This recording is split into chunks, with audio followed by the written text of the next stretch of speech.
ሰላም ጤና ይስጥልን ተመልካቾቻችን ከአንከር ሚዲያ ዝግጅት ክፍል ያክብሮ ሰላምታችንን እናቀርባለን። በተለያዩ የአማራ ቀጠናዎች የፋኖ ተጋድሎዎች የተካሄዱባቸው አውደ ውጊያዎች መኖራቸውን የሚገልጹ መረጃዎች ለአንከር ሚዲያ ደርሰውታል። ከፍተኛ ቁጥር ያለው የአገዛዙ ሰራዊት በአማራ ፋኖ ብሔራዊ ንቅናቄ አፋብን በኩል የወጣውን የምህረት አዋጅ ተከትሎ እጃቸውን በመስጠት ላይ መሆናቸው ተመልክቷል። በተለያዩ ቦታዎች እየተደረጉ ባሉ ውጊያዎችም በአገዛዙ ሰራዊት ላይ የሚደርሰው ሰብአዊና ቁሳዊ ኪሳራ እንደዚሁ በከፍተኛ ደረጃ እየተመዘገበ እንዳለ ነው በመናገኛቸው መረጃዎች ላይ ተመለከተው። በሌላ በኩል በኢትዮጵያ በተለያዩ አካባቢዎች ያለው ውጥረት እንደቀጠለ ነው። የአብይ አህመድ ሰራዊት ወደ ሰሜን ኢትዮጵያ የሚያደርገውን ጉዞ አጠናክሮ ቀጥሏል። ከፍተኛ ቁጥር ያለው ሰራዊትና የጦር መሳሪያ ወደ ሰሜኑ የኢትዮጵያ ክፍል እየተጓጓዘ እንዳለ ተመልክቷል። ህወሓትም መግለጫ አውጥቷል። መግለጫው ጦርነቱ አይቀሬ መሆኑን በመግለጽ ለትግራይና ለኢትዮጵያ ህዝብ ጥሪ ያደረገበት መግለጫ ነው ያወጣው። ይህ በእንዲህ እንዳለም ዓለም አቀፉ የግጭት ተንታኝ ቡድን አይሲጂ ጦርነቱ አይቀሬ ነው ሲል አንድ ጥናታዊ ሪፖርት አውጥቷል። በኤርትራና በኢትዮጵያ መሃል ጦርነቱ ሊካሄድ የሚችልበት እድል ሰፊ እንደሆነ በመግለጽ ይህ ጦርነት እንዲቀር ማናቸውም አካላት አስፈላጊውን ጫና እንዲያደርጉ ጥሪ አድርጓል። መረጃዎችን ወደ እናንተ በማካፈል በአንዳንዶቹ ላይ ሰፊ ትንታኔ የምንሰጥበት ምራ ግብር ነው ይዘን የቀረብነው። የዘውትር ተሳታፊያችን መስመር ላይ ይገኛል። የምንጀምረው ከአማራ ክልል ነው። ዘግይቶ የሚወጡ መረጃዎች እንደሚያመለክቱት የአብይ አህመድ አገዛዝ በአማራ ክልል የሚደረገውን ውጊያ ለመቀጠል እንዳይችል የበጀት እጥረት እንደገጠመው ተመልክቷል። ይህንን የበጀት እጥረት ለመቅረፍ ማህበረሰቡ በየቤቱ እንዲያዋጣና ነጋዴዎች በከፍተኛ መጠን መዋጮ እንዲያደርጉ አስገዳጅ መመሪያ መተላለፉን ነው የሰማነው። ጦርነቱን ተሸከሙት ብለዋል የአብይ ጄኔራሎች ሰሞኑን ወደ ታች ባወረዱት መመሪያ ላይ። እስቲ ከአማራ ክልሉ ወቅታዊ ሁኔታ እንጀምር። ምን አለ? አዳዲስ ውጊያዎች፣ አዳዲስ ክስተቶች እየተስተናገዱ ነው። እስቲ መረጃዎችን አካፍለን። አመሰግናለሁ መሳይ። የአማራ ፋኖ ብሔራዊ ንቅናቄ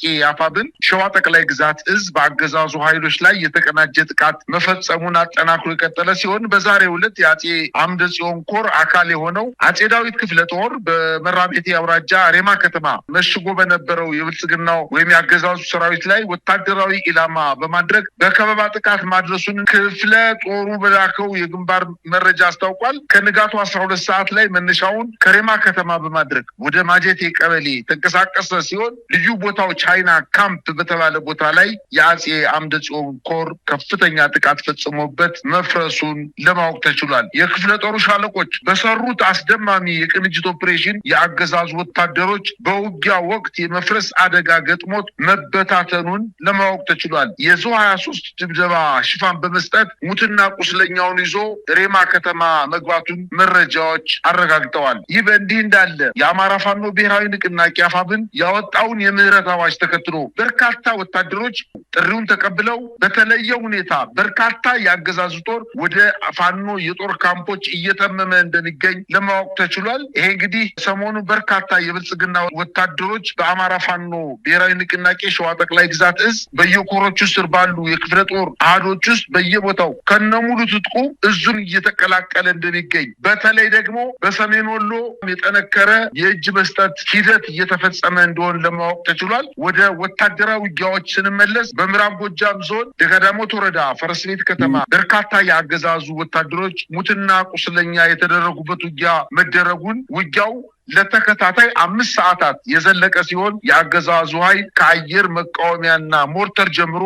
በሌሎች ከባባድ መሳሪያዎች ታግዞ ራሱን ለመከላከል ሙከራ ያደረገ ቢሆንም ከወደ ፋኖ የተወሰደበትን የከበባና የቆረጣ ማጥቃት መቋቋም አቅቶት ሙትና ቁስለኛውን ማንሳት በማይችልበት ደረጃ መሽመድመዱን የመረብ ሚዲያም የጦር ግንባር ዘጋቢዎች ለማረጋገጥ ችለዋል። የብልጽግና ሰራዊት ስልጣኑን ለማራዘም ሲል የደሃ ልጆችን አስገድዶ የለብለብ ወታደራዊ ስልጠና በመስጠት በአማራ ህዝብ ላይ የዘር ጭፍጨፋ እንዲፈጸም ለማድረግ ሰራዊቱን ያሰማራ ሲሆን በዚሁ የቀጠለው ውጊያ በተመሳሳይ ፋኖ በህዝብ ላይ የተቃጣውን የህልውና አደጋ ለመቀልበስ አገዛዙ ያሰማራቸው ወታደሮች በደፈጣና በጨበጣ እንዲሁም በከበባና በቆረጣ በመደምሰስ ህዝቡን ከአገዛዙ ጥቃት መከላከል መቻሉን አስታውቋል። በሌላ ዜና በሰሜን ጎንደር ጠገዴ ወረዳ ሸምበቆ በተባለ ቦታ በተፈጸመ ጥቃት ከጎንደር ወደ ዳንሻ ሲጓዝ በነበረ የአገዛዙ የጦር ተሽከርካሪ ላይ ከፍተኛ ጉዳት በማድረስ በተሽከርካሪው ላይ የነበሩ የአገዛዙን ጦር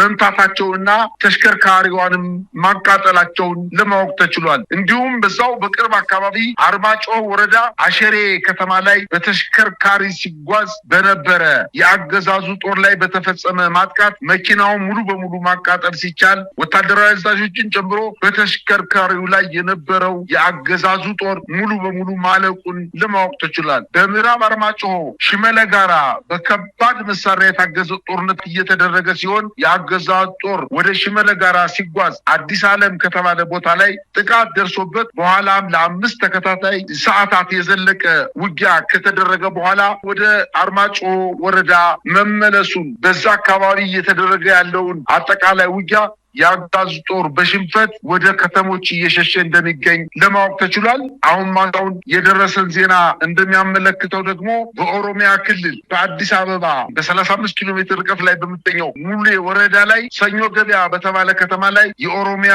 ነጻነት ሰራዊት በከፈተው ማጥቃት እንቅስቃሴ በስልጠና ላይ የነበሩ ከ70 በላይ የአገዛዙ ሚኒሻዎች መደምሰሳቸውንና የኦሮሞ ነጻነት ሰራዊት ከተማዋን መቆጣጠሩን ከሰሞኑ በርካታ ከተሞችን እና አካባቢዎችን እየተቆጣጠረ እንደሚገኝና በአንዳንድ ቦታዎችም ላይ የትራንስፖርት አገልግሎት መቋረጡ በተለይ በሰሞኑ በዝዋይ ዱግዳ በሚባለው ወረዳ ላይ በርካታ የሚኒሻና የአድማ ብተና አባላትን ከገደለ በኋላ አሁንም ዝዋይ ዱግዳ የሚባለው ወረዳ በኦሮሞ ነጻነት ሰራዊት እጅ መግባቱን አሁን ደግሞ ምዕራብ አዲስ አበባ በኩል ወደ ጎጃም መውጫ አካባቢ በሚገኘው የኦሮሚያ ክልል ውስጥ ሰኞ ገበያ በምትባለው ከተማ ላይ በድንገት ያልታሰበ ጥቃት ተፈጽሞ ከተማዋን ከመቆጣጠራቸው በተጨማሪ አሁን ወደ አዲስ አበባ እያደረገ ያለው እንቅስቃሴ እየጨመረ መምጣቱን ለማወቅ ተችሏል።